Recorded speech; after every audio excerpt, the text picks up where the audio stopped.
Ever wonder why your garden soil gets tired year after year? What if I told you there's a way to make it healthier every season, without chemicals? That's the magic of regenerative gardening.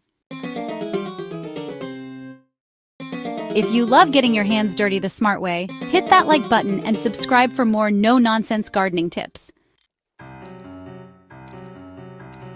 Regenerative gardening isn't just about growing plants, it's about healing the soil while you garden.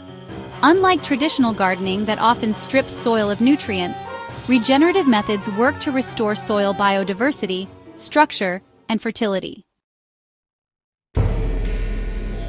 Globally, soil is degrading fast. Over 30% of the world's topsoil has been lost in just 40 years.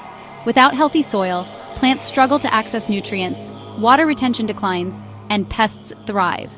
Regenerative gardening addresses this by focusing on carbon sequestration, boosting microbial life, and improving organic matter. So let's talk about some key principles of regenerative gardening. First, it's important to minimize soil disturbance. Using no or low-till methods helps preserve the soil structure and prevents erosion. Next, always keep your soil covered, whether that's with cover crops, mulch, or living plants, to protect it all year round. Diverse planting is also super important because crop diversity feeds different soil microbes, which leads to more resilient soil. And of course, don't forget to integrate composting. Organic compost feeds the soil's microbiome, kind of like probiotics do for humans. Mulching with things like wood chips, leaves, or straw is a real game changer. It keeps the soil moist, helps suppress weeds, and feeds the soil as it breaks down. In fact, studies show that soils with mulch can retain up to 25% more water than bare soils, which is pretty amazing. Homemade compost introduces beneficial bacteria, fungi, and organic matter to your garden.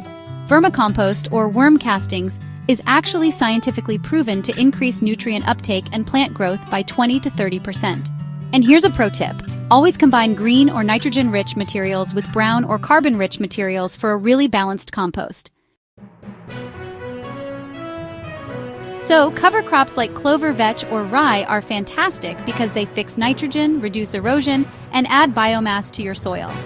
Actually, a 2021 study in the journal Agriculture showed that gardens with cover crops improved soil carbon by 15% in just a single season. No-till methods are great since they prevent breaking up those important fungal networks, especially mycorrhizal fungi.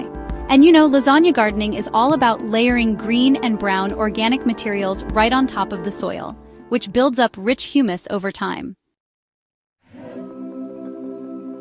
Growing plants like beans with corn, which is a natural nitrogen fixer, or basil with tomatoes, not only supports the soil, but also repels pests naturally. Biodiversity, really boosts soil health because different plants exude different compounds through their roots, feeding a variety of soil microbes. Healthier plants mean more nutrients in the soil, which leads to stronger, more pest-resistant plants. And less watering is needed because healthier soil holds water better, reducing your watering needs. Biodiversity is key. A regenerative garden just teams with insects, fungi, and microbes, all supporting your crops.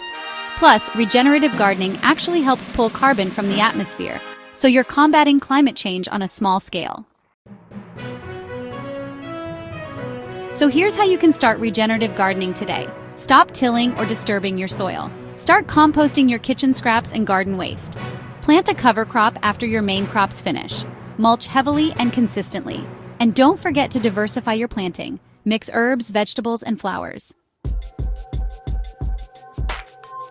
If your soil could talk, what do you think it'd say right now? Drop your answer in the comments. And hey, if you want more secrets for healthier, happier gardens, make sure to subscribe and ring that notification bell.